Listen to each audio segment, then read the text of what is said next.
Wes Craven, rated R.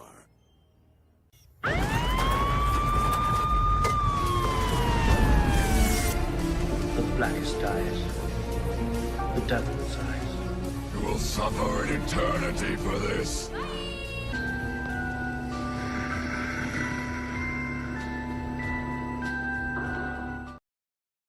Run, bitch, run! No, sorry, wrong movie this week. I didn't have a clip to go at the end of the intro this time around, but that's right, everybody. We were talking about 1996 Wes Craven's Scream movie.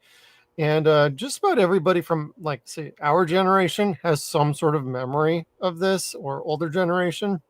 Some younger generations grew up with this movie, and this is what got them into slashers. I don't know if that was ultimately like the best introduction to a slasher movie. A bunch of slasher movies that nobody's ever like seen before at that particular age, but that's what they did back then. But before we get into anything about Scream and memories and talking about the good, the bad, and then judging this bad boy, I think it's important for everybody to know, please hit that like button down below. Hit the bell notification when you subscribe to our channel. We like to do our movie reviews every Tuesday for 0.Point reviews. Thursdays are Stargate nights. Saturdays are Deadwire Live. Always got a fun time going on around here as we're heading into our anniversary month next month. And we're going to keep the horror train rolling with Evil Dead next month. And next I thought you meant the hoe train. Pimping ain't easy. It's not. It's not. So roll a fatty for that, Pimp Daddy, and call 8675309, because now that's actually way more relevant than it's ever been before.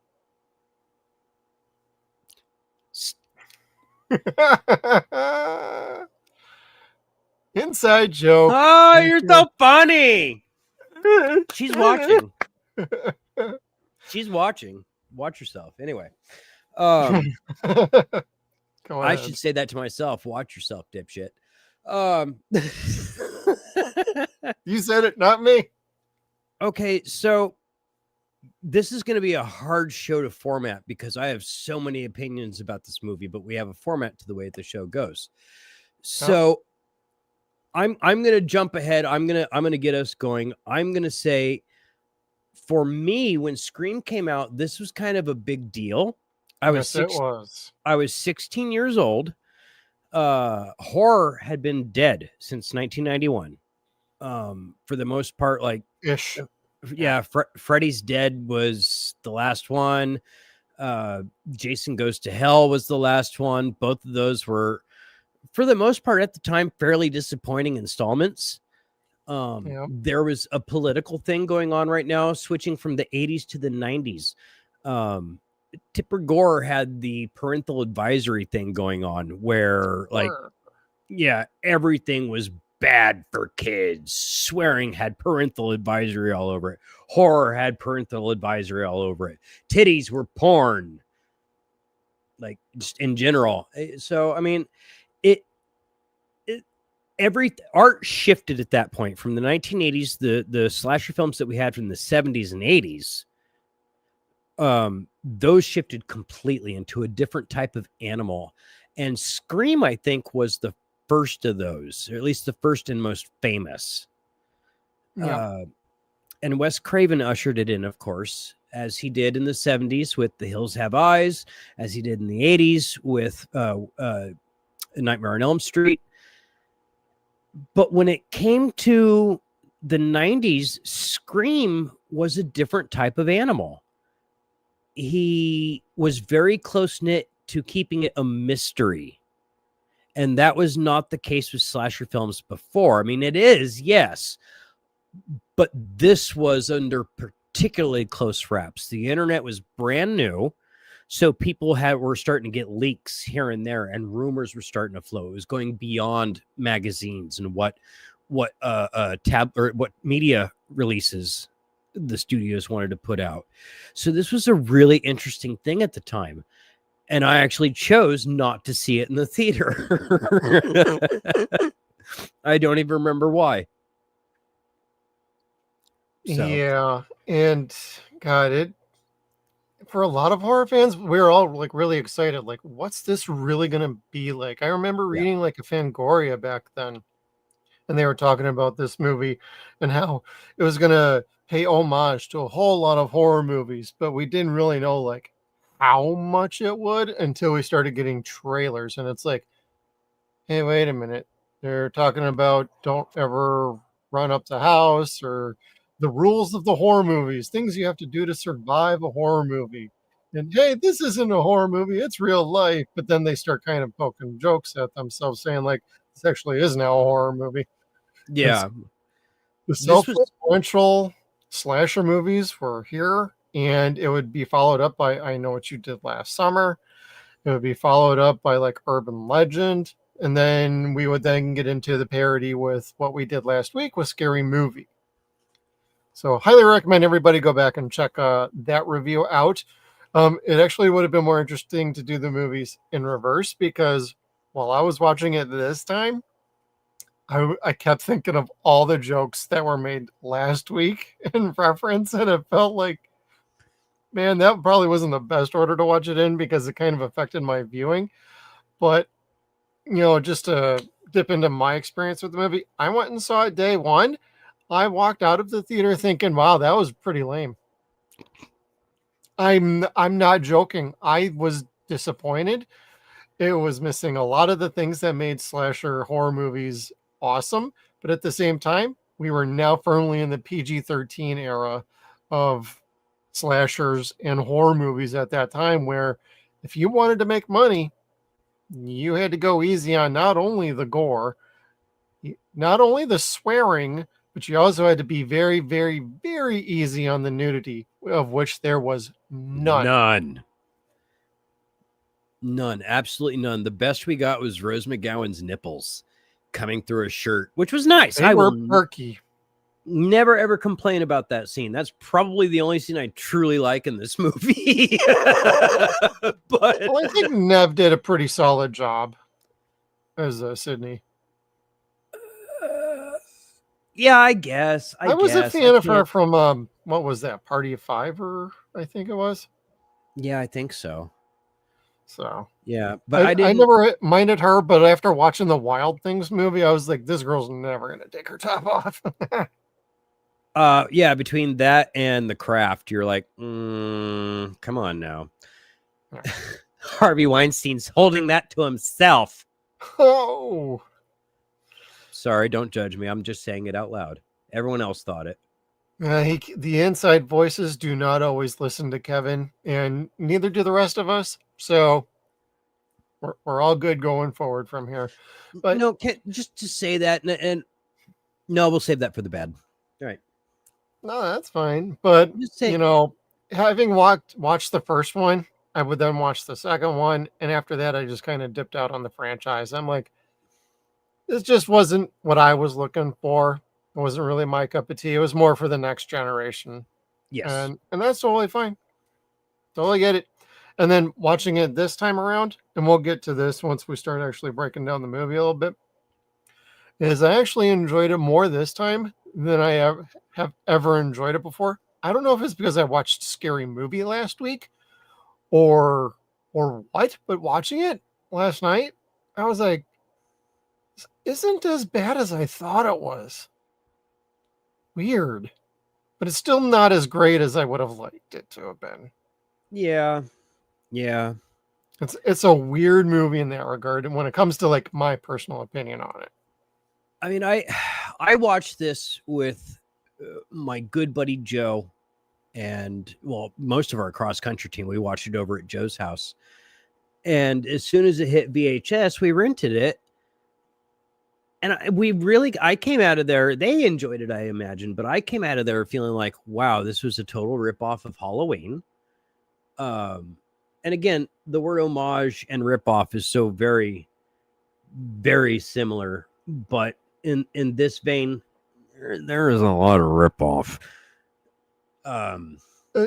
Homage is nice little nods to things or referencing them, whereas with Scream, it felt like this was Wes Craven's kind of let's see what I can do with the Halloween movie and actually make it something different while keeping it mostly the same movie. That felt like a ripoff to me. Yeah. It always has. And I don't have a problem with that. It's fine. Movies have been doing shit like this for decades. No, but this was not his magnum opus, and they sold it like that. Well, and a lot of people think it is. And I'm like, yo, go watch the original Nightmare on Elm Street and get the fuck out of here with that. Because that's his magnum opus, is the original Nightmare on Elm Street. Yeah, that was really fun. And Shocker, that was a dope flick too. I'm half and half on Shocker. There's things I like about it. There's things I don't like about it. I love Mitch Pileggi. I'm a big mark for him. I can't help it. That's one of the best things about that movie, is Mitch Pileggi. And the funny thing is like, for as scary and evil as Horace Pinker comes off in that movie, Mitch Pileggi is like the nicest fucking guy on earth. And you're just kind of like, aw, he could be my uncle. He's one of those guys I would absolutely go to a convention just to meet him, regardless of whoever else is there. Totally worth it. Totally worth it. He's the nicest guy, and he spends every single second that you want talking to him. Like, he's so available to the fans. Well, he was in Stargate SG-1 as well for a while.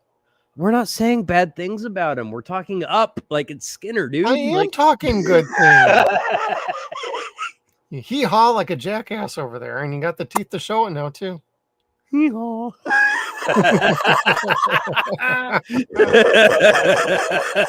That's goddamn funny.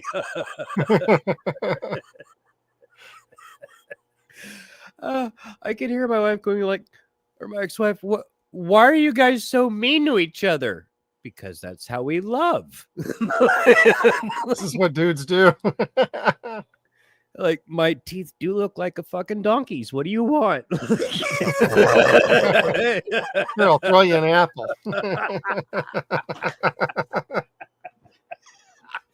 I just had 6 of them. Anyway, they're gluten-free. Anyway, so just finishing up or matching up to where you were with when you actually got to see the movie. I finished watching it with my high school brothers, my cross-country team, and they had a fairly decent time. Me being the horror aficionado and being on a real big Sam Raimi kick at the time, was just like, this is the most awful fucking shit I've ever seen. And I never wanted to watch it again. And then my buddy Dave pulled me out of bed when I was on a coke hangover one day to go see Scream 3 at the old movie theater that I worked at. And my boss, Craig, was taking tickets for the opening show. Or my old boss, rather. And he looks at me, he's like, didn't they kill you in the last movie? And fuck you, Craig. You piece of shit. He was basically calling me Jamie Kennedy, because I'm so persnickety about movies. And I'm like, you bite my butt, you bald motherfucker. And then he fucking told me my days were coming because he noticed what my hairline looked like, and I didn't realize. He knew, piece of shit. Anyway, doesn't make me feel any better about, or make me feel any worse about not liking this movie. No, but we can get you a towel so you can shine off the chrome dome. And just squeak for another hour. ShamWow. Wow. But let's not kick this movie too hard just yet. Let's earn our Ram chips. Let's say something nice, at least one thing each about this movie. Well, the overall design of Ghostface, this does work very well in this movie. And I know it becomes like they had to do something for a masked killer of some sort that was unique, but yet familiar to everybody. And these masks were around like before the movie ever came out. Since the movie came out, it's become an iconic part of the franchise and merchandising. You find this at Spirit of Halloween. So, I mean, it's a great look and it's menacing. I liked it. I always have like Ghostface, but one of the things that I didn't like about this at the time was that they were using the Ghostface mask. It's like, that's like, that was spirit costumes before we had spirit costumes. That was your Payless or Walmart style mask that wasn't a franchise for anything. It was just on the market, and Dimension bought it, and they turned it into this, and like, holy shit, now the mask sells for like 10 times the price, which good for them. That's totally awesome. But at the time, you're just kind of like, it's just that cheap mask from Walmart or Target. All right. But it worked for them. It was, looking back on it, I was wrong. It was a very iconic look. It was something we all recognized. So yes, you could put yourself in the shoes of the teenagers or the victims that do see Ghostface. Like, you recognize that costume, and because it's just a Walmart costume, you don't think shit about it. Right. So that worked for the character, and I can appreciate that looking back. Yeah, and having an actual like nice Bowie knife right there, or whatever kind of damn knife that was, that worked out pretty well, I want to say too. So good killing instrument, and I actually did enjoy it. Some of the kills. I love the garage door one personally. I'm like, yeah, that's totally not possible. Never, no. But it was so cool to watch. Well, and it explains why they did that, why they did it so differently in Scary Movie, because it was just so ridiculous. Let's just make it even more ridiculous. That the fucking door breaks. The whole damn door breaks. The sparks flying everywhere.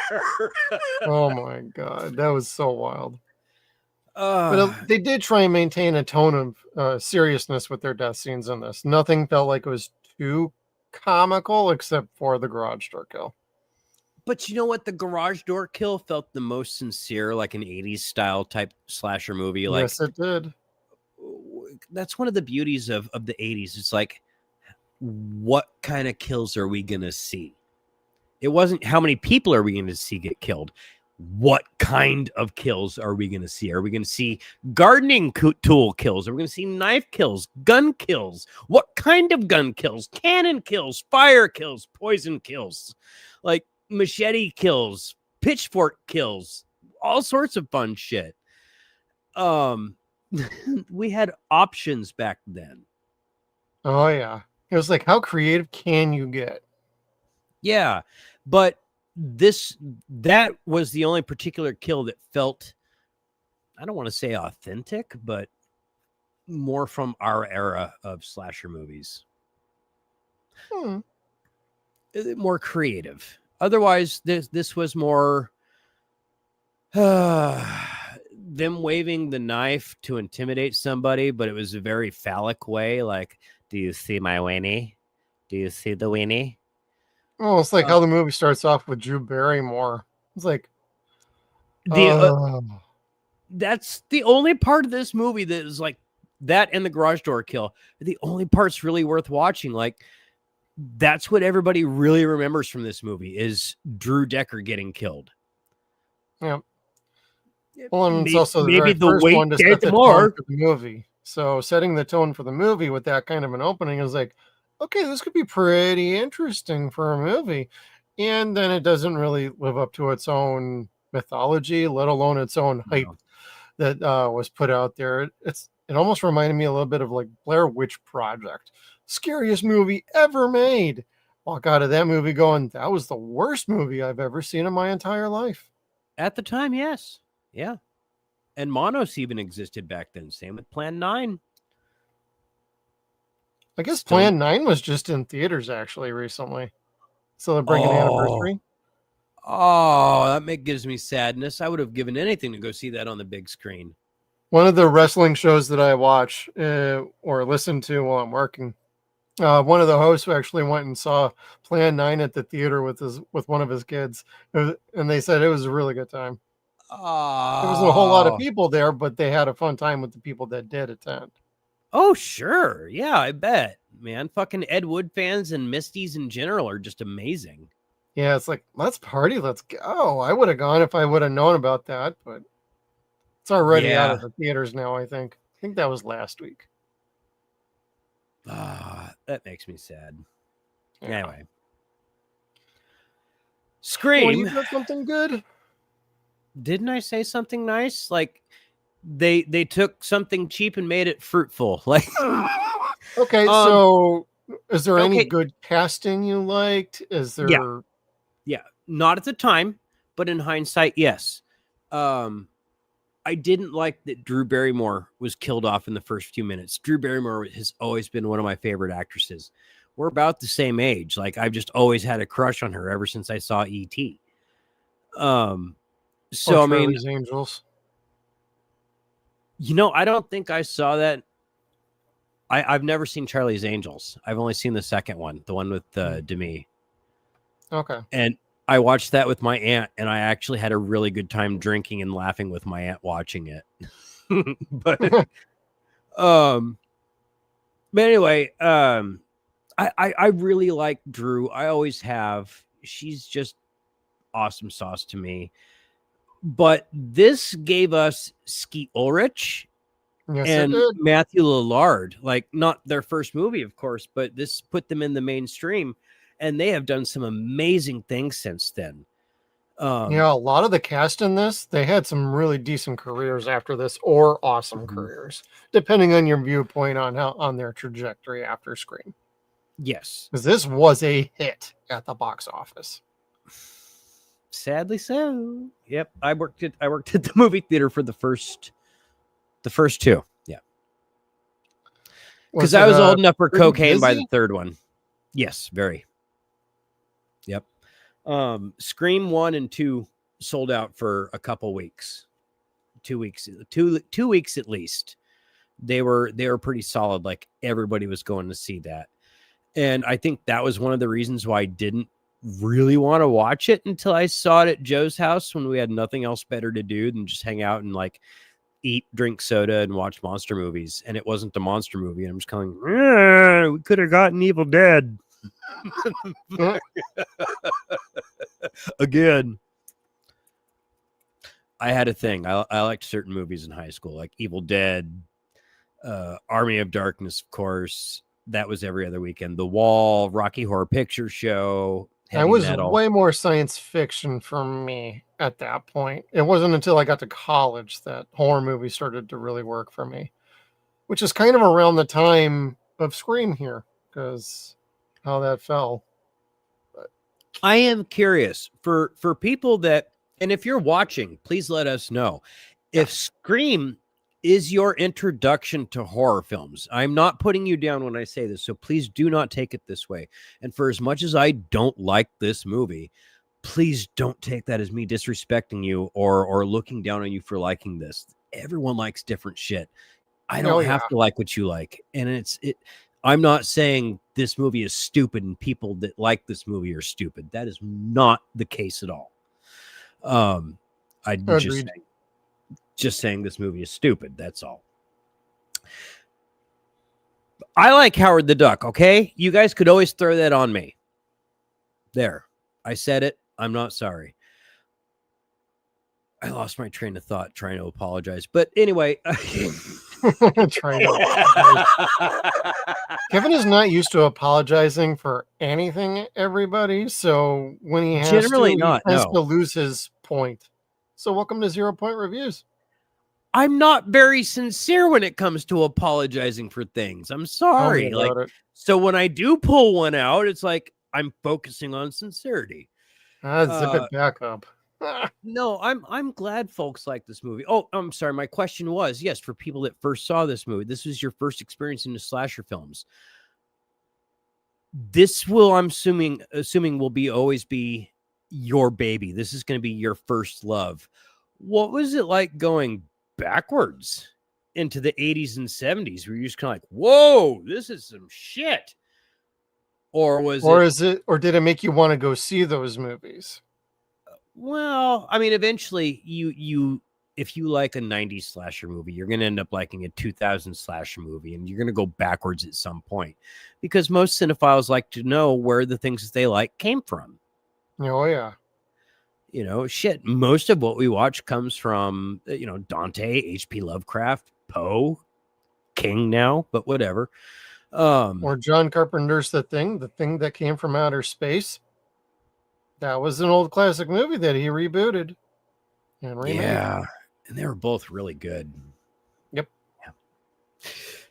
But what's it like for people going backwards and watching the more violent films, the actual R-rated pictures that show the graphic, brutal kills, that show the nudity, that show the sexual assault, the just truly horrid pictures that we grew up with, that this is not?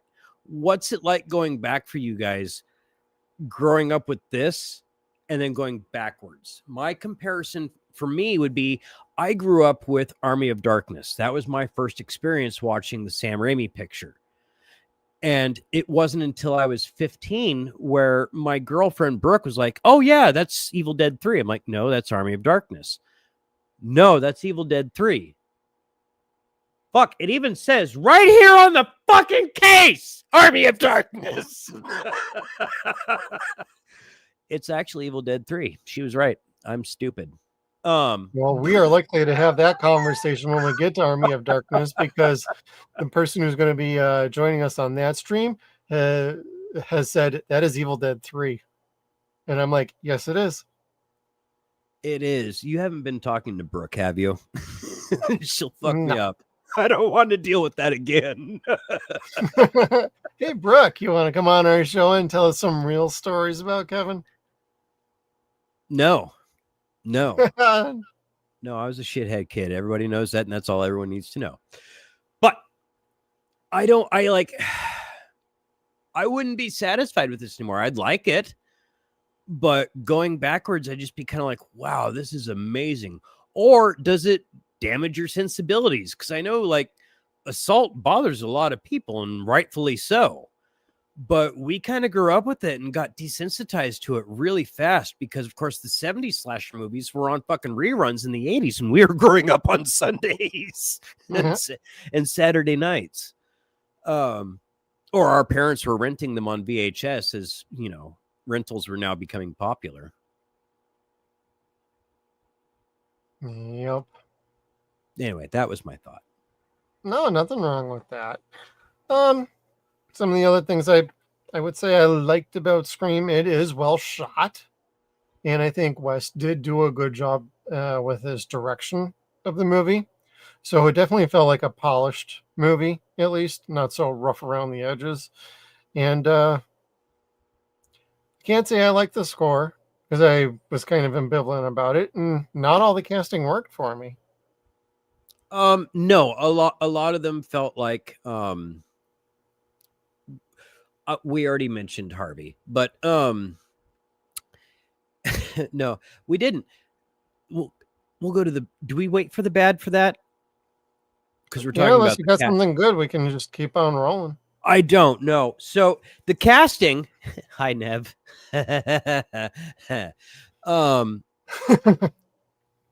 Was Harvey Weinstein's picks of the week. That's really what this came out to be. And I'm not saying that with any disrespect to them. I'm saying that looking back with disgust for him. And you're just kind of like, I'm glad these people have all had solid careers going forward. Truly, I am. But it just kind of sucks that a prepackaged type model, this became a very bubblegum studio type picture, and everything became modeled after this movie. Yes, it did. And it felt very forced, very out of place for me. And a lot of it didn't work, with the exception of Lillard and Ulrich. I really liked them. I want to say this might be the only movie I really liked Jamie Kennedy in at the time, because he was the smart one, But looking back, I'm just kind of like, fuck, I'd have killed him too. Oh, he was Randy. Okay. I'm like, Yeah. which one was he again? He was the guy that knew everything about horror films, and I like him for that. I did. I really liked Randy, and that's what my boss was teasing about. Didn't they kill you in the last movie? Man, fuck you. Yes, I don't work here no more. Kinda. I was sleeping this off and rehydrating 45 minutes ago. I did dumb things in my 20s. Some? Some. Just some. Some. Mm. Anyway, all right. No, you know what? This movie, the last thing I will say, and we've talked about it, we just haven't said it. The marketing for this movie is what was really selling it. This is what was great about this movie. What made it great was its marketing. And like we said, Wes Craven went from a horror director to a mystery director, and they called it a horror film. This is just a mystery movie, and it's still cool. It's still cool, but it's not a horror film. And it lacks a lot of scares, and while it does have some tension between scenes, it feels like it's so separated at times from doing that hey, we got to add more drama into this. Okay, well, when most of your characters are shallow and have no character, it's hard to get involved into that. And that is a big problem with this movie. And I know some people will absolutely disagree with me on that. I would challenge anybody to point out one good character in this movie that actually has any depth to them beyond the most shallowest of 3 feet wading pools. None of them have terribly interesting backgrounds or any sort of character relationships between one another. You got Skeet Ulrich as Billy, who's wanting to bang his virgin girlfriend, and no wonder why Scary Movie made a joke about that, because quite frankly, it's his only plot motivator. Yeah, I'm like, oh my god, that really was the plot motivation for Scream. Holy crap. I completely forgot about that. And when I'm rewatching it, I'm like, okay, Scary Movie makes a lot more sense now. Because I haven't seen this movie since theaters. You're talking, oh god, close to 30 years. 29 years. This movie is that old, everybody. Just saying. Wow. So I have problems with some of the characters and the overall scripting of this. And to be honest, I think the ending is pretty stupid. Yeah, it was. Funny, but stupid. Okay, so with that, where she pushes the TV on Stu's head. Yeah. The wire that I did laugh at that. That was kind of funny. Sure. But the wire that is still hot, even when it's unplugged, is in the back of the TV, not the front. So it wouldn't have been a thing. It just would have fucking messed up his face at the very worst. Maybe killed him. Just fucked him up really bad. Because that was a CRTV. Like, those were really fucking heavy. It's not like your TVs now where you're just kind of like, haha, I could one arm it. Right. I don't feel like a pussy anymore. Fuck you, Dad. Well, that looked like at least a good 27-inch TV. And those things were close to like 50, 60 pounds? Yeah, like your 32 inches were close to 100. And if it was a Sony Trinitron, that you could easily add a 0 to that. Those things were like 200 pounds. Puta. Well, the big ones, like the 36-inch ones, those were bad, man. That's dense. God, I remember moving my 27-inch TV and being like, man, that sucks on my back. So yeah, you hope you never move your TV. Yeah. Like now, my thing now is don't mount the TV. Set it somewhere.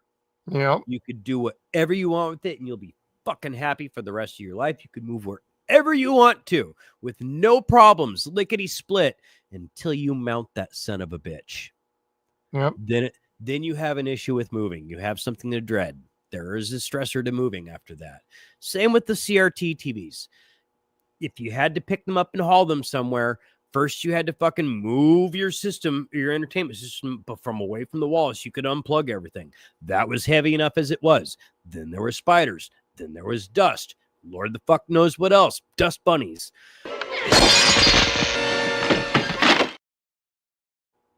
Gnomes.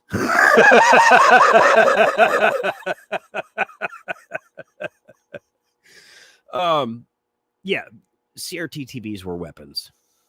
Yes, they were, as long as you could pick it up or knock it over like that. I mean, the death scenes didn't bother me. It was the plot twist of who the killers really were. It's like, oh my God, Billy and Stuart. Like, Stuart made sense a little bit. Billy was just like, oh man, that was just kind of a lame reveal, honestly. And then his reasons for wanting to be a killer. Yeah. I mean, both of them, really. Well, Stu just wanted to be part of something.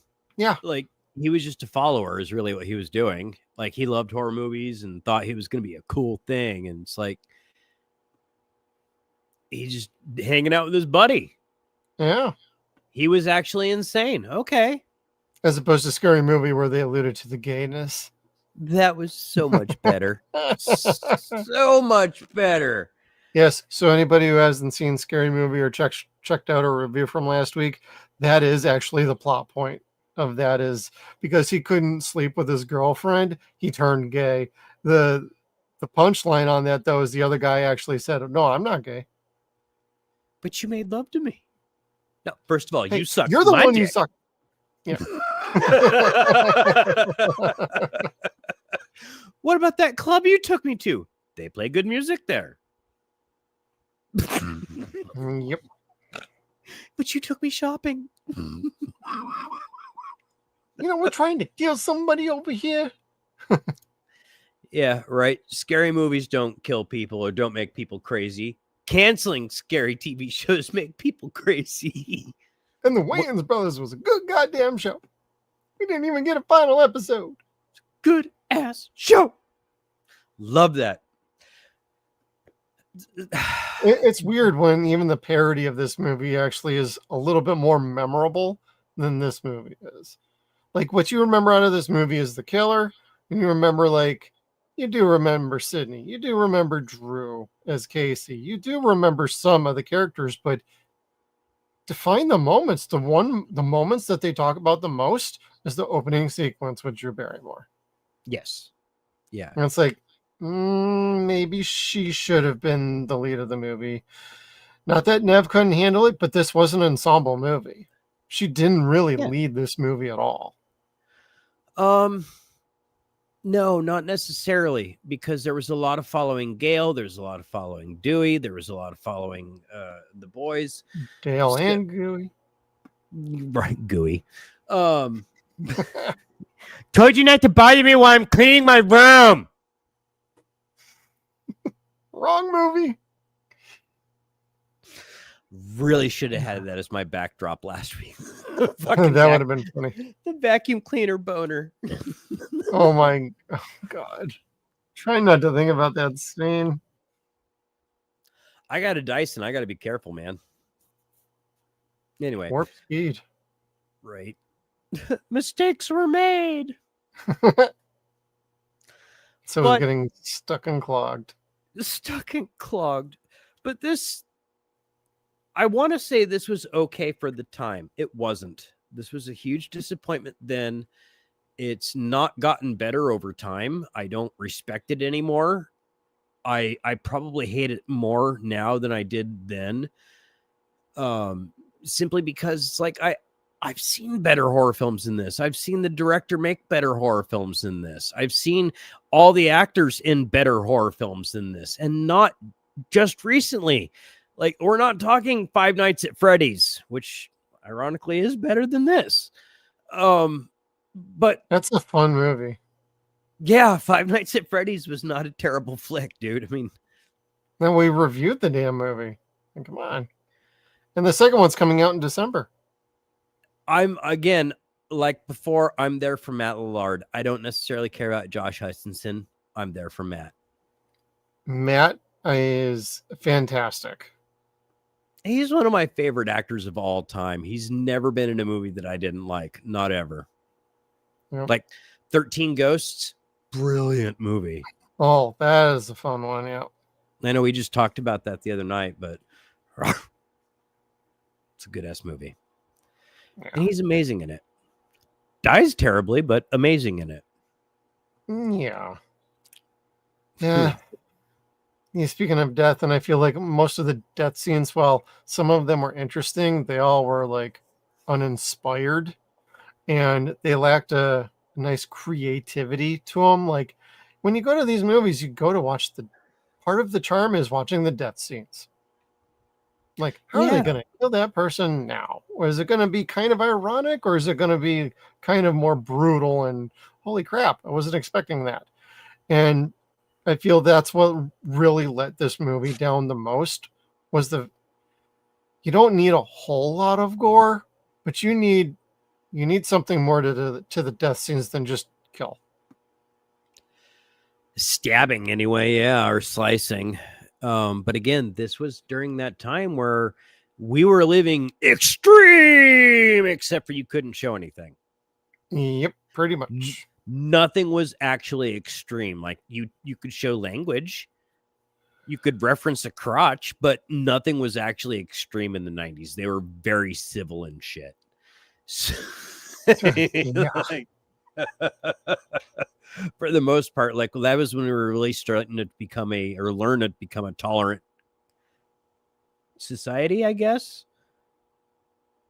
We were starting to learn. We weren't remotely there yet, but that's where the 90s were like, you know what? You really ought to shut the fuck up and start being nice to people. But they took it a bit too far and like, no, you can't show this. You can't do that. You can't sing about that. And you're just kind of like, you're muffling art and you're fucking everything up. And it really messed up horror films in the 90s. Like, I don't think I liked a single horror film until maybe When Darkness Falls. No, I was gonna say Event Horizon, but looking back now, I'll say In the Mouth of Madness because that was a really good movie. I just didn't see it at the time, but in the 90s, I liked Demon Knight, In the Mouth of Madness. Oh yeah, and you know they're in Event Horizon. There are very far and few between horror films that I truly enjoyed in the 90s. yeah. And I will always love Ethan and Cy for Demon Knight because that was just a brilliant, brilliant movie. It was gory. It was scary. It was funny. It was in the 90s. It was actually extreme. And the X Games. It had CCH Pounder, dude. She fucking was railing a shotgun with one arm. It was dope. Oh my god, that is such a fun classic movie. My Amanda Waller. Yeah. Well, and we even got to talk to the writers of Demon Knight a couple years ago, and that's a fun interview if you go back and check out our Ethan Reef and Cy Boris interview regarding Brimstone, the TV show from 1998 from Fox. So, and we get to talk about Demon Knight a little bit because it inspired some of the things they did in that TV show. And I promised and then broke that promise in the last 30 seconds of the show not to squee and act like a little schoolgirl. Yes, you did. Oh, but it felt so good. I was like, I love you guys. My bra. Panties too. Told you not to do that. They don't like pink. It's salmon, motherfucker. You say tomato, I say potato. Potato.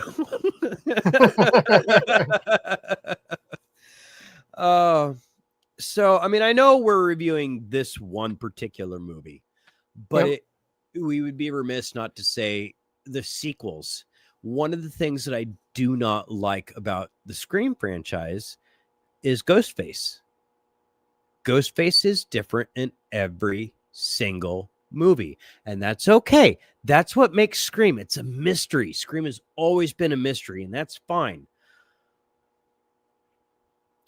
But Didn't it's they not make Michael movies Myers. that- It's not Freddy Krueger. It's not Jason Voorhees. It's Right. not Victor Crowley. It's none of those people. It's just some dude wearing the costume from fucking Walmart, which is no longer just the costume from fucking Walmart in the sequels. Now it's the Ghostface killer from Stab. So, if you like this movie, I only really recommend the first 3. After that, it's completely sold out. It's a cash grab. The MTV show was actually pretty good. The series was much better than the movies. Much better than the movies, I think. I never saw I never watched it beyond part 2. So Part 2 is awful. They're all awful, but I don't know. They make a cohesive trilogy. I'll give them that. If I could sit and watch Prophecy 1, 2, and 3, I could sit and watch Scream 1, 2, and 3. Not as often as Prophecy 1, 2, and 3, but I can do it. true. But I don't know. I don't think this movie, despite reality, spawns a decent enough franchise to make as many sequels as they have. And they're on what, 7 now? 7 in the 6. TV show. But I think they're working on the 7th one. That's what I meant. I'm sorry. Yeah. Yes, and that's the one where Nev Campbell is coming back finally, and they're saying Hayden Kyrie's coming back too. Sorry, Hayden. But I don't know. Like it's not fresh anymore. Goddamn, she's 60 years old. It's like, will people stop trying to fucking kill me? Please. That's what Jamie Lee Curtis was saying in the Halloween movies. And I respect that at this point. And again, I'm around the same age as Nev. So, like, I'm sure she's not in her 60s. She's only in her late 40s, mid 50s. But still, that really somebody's doing that 20, 30 years later. Different people should like, I got shit else to do. Remember that chick from 30 years ago before I was born? Let's do this shit. Yeah, like, let's freaking go, man.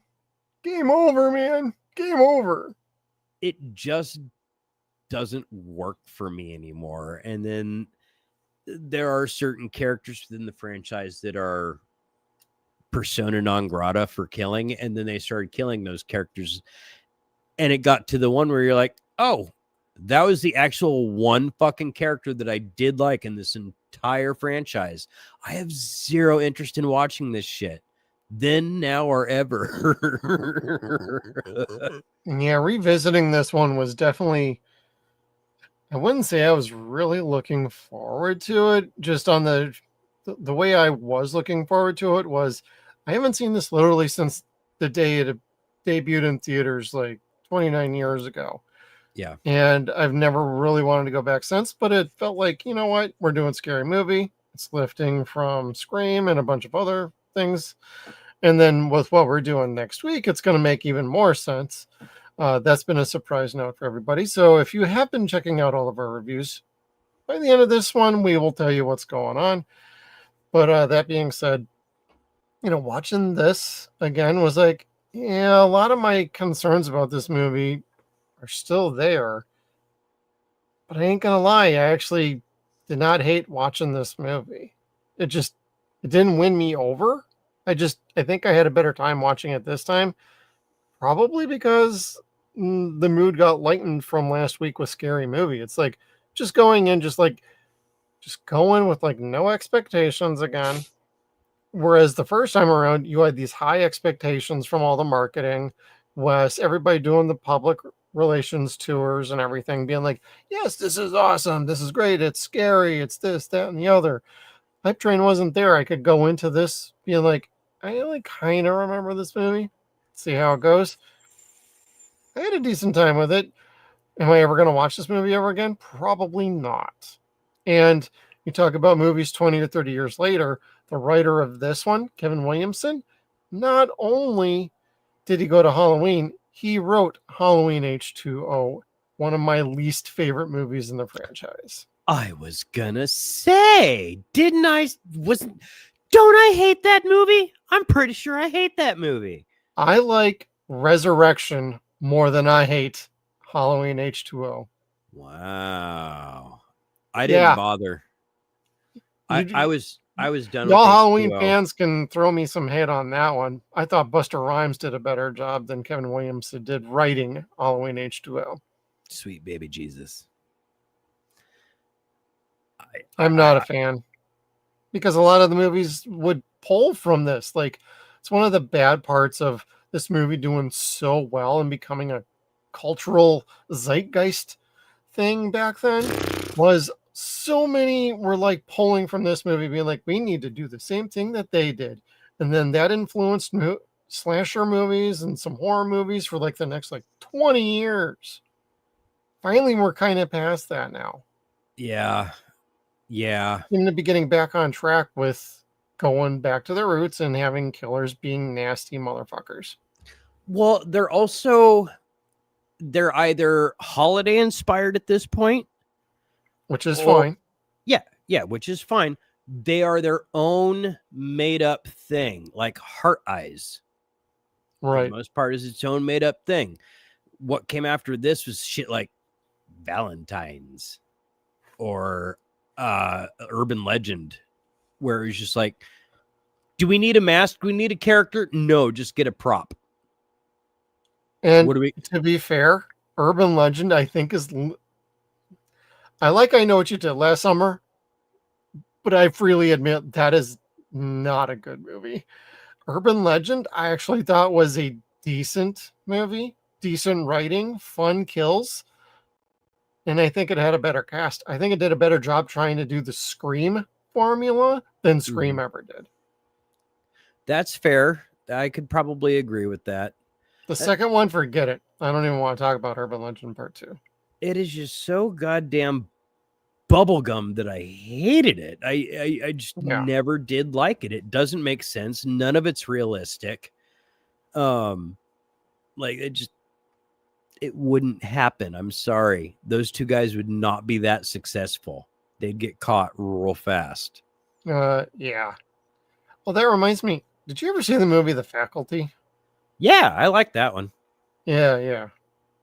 That'd be a fun one to do at some point, too. I had to buy that in a 4-pack of something. I don't remember what it was. I was like, oh, shit, it's The Faculty. And I still haven't watched it yet. I think maybe like... Well, Robert Patrick's in that one, so... Well, dude, you know. I think I want to say that came with Pumpkinhead 2, maybe. I'm not sure. I need to double check that. Probably. It was like Dimension. 2. Yeah. Huh. I don't know. It's around here somewhere. Yeah. Well, is there anything else you weren't the big fan of, or should we start judging this thing, Kevin? I'm going to say we start judging this thing because I just feel like I'm beating a dead horse. Like, I know a lot of people like this movie, and I am sorry for shitting on the movie that you like. And hey, you're like totally free to like the movie. It's okay. We're not crapping on you. Nothing like that. We have issues with the movie. Yeah. And just because we don't like it doesn't mean you can't. You like whatever damn movie you want. That's the part of being a film fan. Absolutely. And if something I love Dark you City. into Not a everybody genre, else likes Dark City. So I don't like Dark City. Well, at least I never thought I would like Dark City. I don't know if I'd like it yet. I'm still on the fence. We'll find out in December. And I love Stargate, and Kevin could give a rat's ass. Oh, I saw that once, and that was enough for me. Oh, you must not have looked at our December schedule that I'm working on. As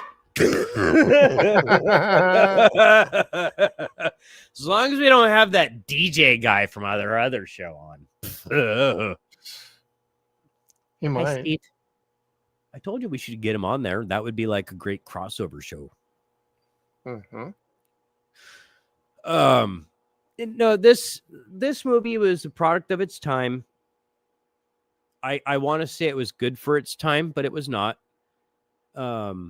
it marks a very shitty point in the 90s in horror films. Like, they sold out completely to censor things, and I don't like censorship. I never ever have, especially in art.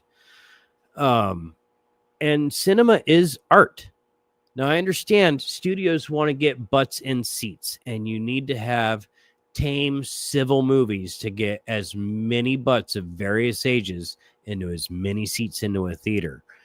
And they want to make it fairly safe and sweet for everybody. Not very complicated. That's what this movie is. Not very complicated. Doesn't make a whole lot of sense, but you just kind of go along with it. I personally appreciate this movie simply because we got Scary Movie out of it. Like, I love Scary Movie. I think it's a much better film than this. I think the story of Scary Movie is actually better than this. I don't know why. It just kind of gels better. Like, the comedy's there for me. Well, it's so far the ridiculousness off the deep end. Like, it was more willing to take some crazier chances with the story and the plot from Scream. So, that's yeah, like the scene where Brenda dies in the theater, like Caesar dies watching Shakespeare in Love. Yeah, that was so fucking funny. That was yeah. so much better than watching Jada die. Like, that was just stupid. That was, and I know that's Scream too, but still, that was so fucking stupid. I didn't like it. It didn't make sense. Like, I don't know. A different movie. We won't talk about that. That's a 0.Point. So my final judgment on this is Scream's about a 5.1 for me, 5.3 maybe. It's not very interesting. It's not very good. What we got out of it was a legacy IP, which I think is good. Horror needs more IPs. You need to have more horror characters to bring in more generations. We have Art right now. I've not seen Art. Like, he's 3 movies in, and I have no fucking clue what he is. Like, I tapped out at Hostel. Like, once we got to like torture porn, I was like, no, I'm good. I was out. Yeah, that did not work for me. And I've seen that and the first like 2 Saw movies, and I'm good. Saw 6 is the most amazing movie ever. So if you guys haven't seen Saw 6, Saw 6 is after you watch 1, watch 6. Fucking awesome. Anyway, yeah, they really messed up things for a while. So I'm glad at the very least it was a torchbearer. And I thank Wes Craven for that. It was a horror torchbearer. But this is not a horror film to me. It's really not. It's not scary. It's only got jump scares. It's not cerebral horror. It's not scary in any fucking shape or form. It's to look at voluptuous lips, titties, hair, and ass. That's all it is. It's not. God, I'm horny. It's because of Harvey, dude. It was not very intriguing. There's no meat and potatoes to it. There's no mythology to soak in this franchise. It leaves you watching a generic picture. This is generic. Is the best description I can give Scream. Generic.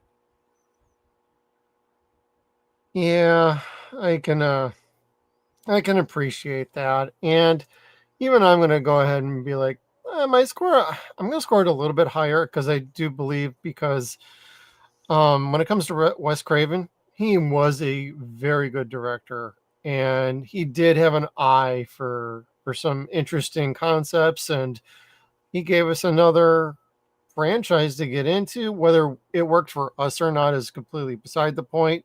Like you just said, it helped carry some element of horror forward, even though it's not as much as we would have liked to have seen.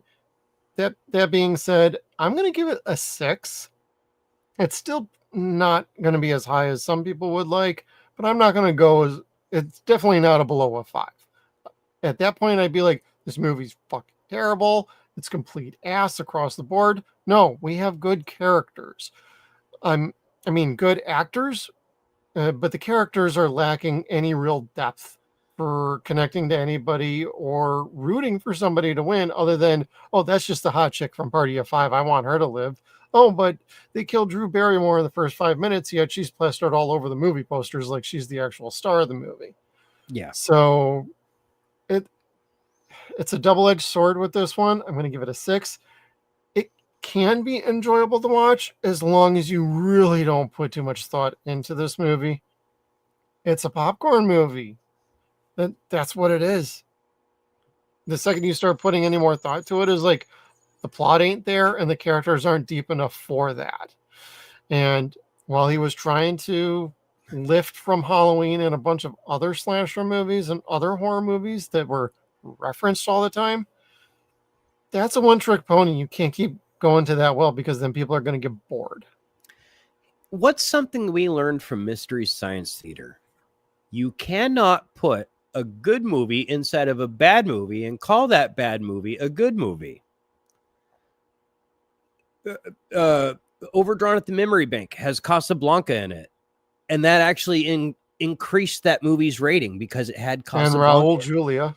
Yeah. And you're like, my God, he was terrible on that. Well, the movie itself was just terrible, but yeah, so I don't know. Like this has never sat well with me. I've never been interested in the sequels, only whether or not Arquette dies or whether or not Courtney Cox dies. Once they even got divorced in real life, I was like, now I just don't fucking care. Like, I thought it was cute that they got together in these pictures, but after that, I'm just kind of like, well, that sucks. Yep. Lame. She's not with Dewey no more. I don't care. Gail swallowed. Well, yeah, that's why I was saying, like, some good casting choices. Like, I think Matthew in this is fantastic. Like, I think he steals the damn movie, honestly. Yes. And the fact that they're even trying to rope him back in for the next movie is like, how the hell do you even do that?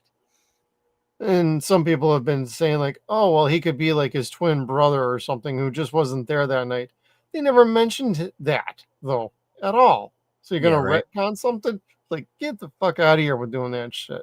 He may not be dead. Make him be somebody different and new. He doesn't have to be Stewart. He could be lobotomized. It could be a flashback. AI de-aged. I don't know. I don't know, but hey, keep the checks coming in. Keep the man working. I'll take it. Whether I see it or not is a whole nother story. He is working on a new undisclosed Scooby-Doo story right now. I thought he was really good as Shaggy, to be fair. That is perfect casting. That was inspired casting. If you think Patrick Stewart playing Professor X is the best casting choice of all time, you need to watch Matthew Lillard play Shaggy. It is brilliant beyond words. Yeah. Pretty damn interesting. Casey Kasem, if he would have seen that, just would have been like, wow. Yep. Straight to the top of the top 40 singles this Sunday. Oh, Jesus, now I want to go watch Ghostbusters 1. You are welcome. I was on Reels of Justice last night promoting us, but I was defending Ghostbusters Frozen Empire, and I lost. I lost. It was considered a bad movie, but lordy, did we have a good time. But yeah, now I want to watch Ghostbusters 1. Between that and this, yeah. That's fun. Go check out Reels of Justice, Ghostbusters Frozen Empire. That'll be out in a couple weeks. We'll definitely let you guys know.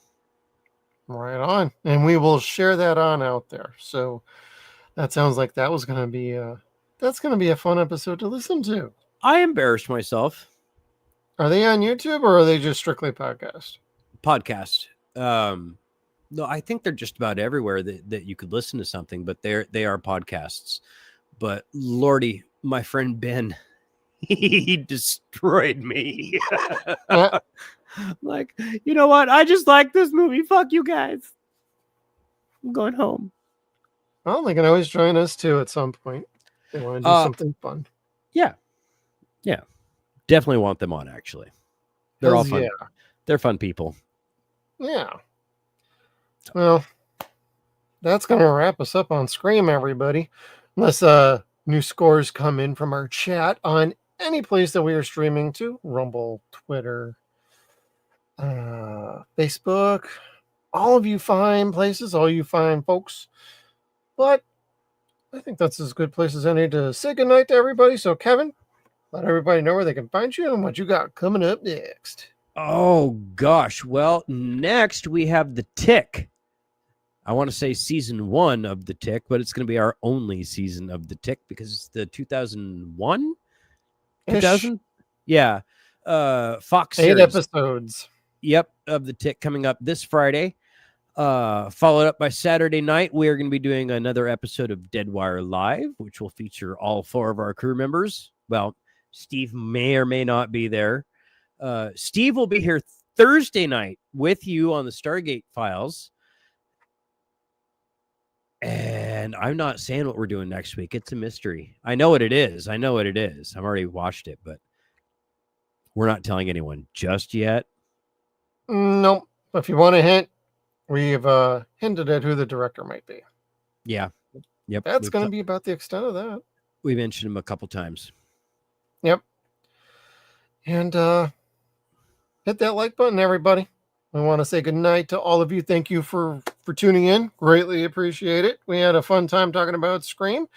And guess we'll see you all next week. Hit that like button on the way out. Hit the bell notification when you subscribe down below. We are working our way towards a little bit of a goal for October. So any help would be appreciated, especially on this particular video. And we will see you all next time. Bye, everybody. See you, boys.